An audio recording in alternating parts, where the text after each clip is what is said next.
the Buddha taught. The mind is the forerunner of all things.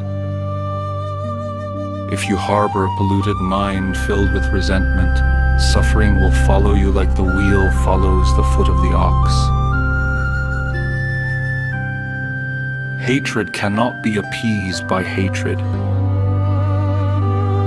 Only love and letting go can end it. Do not seek peace in the outside world. Be a lamp unto yourself. Take the Dharma as your refuge. When the mind is free from attachments, the pure land is right here. Let go of all things and find your own peace.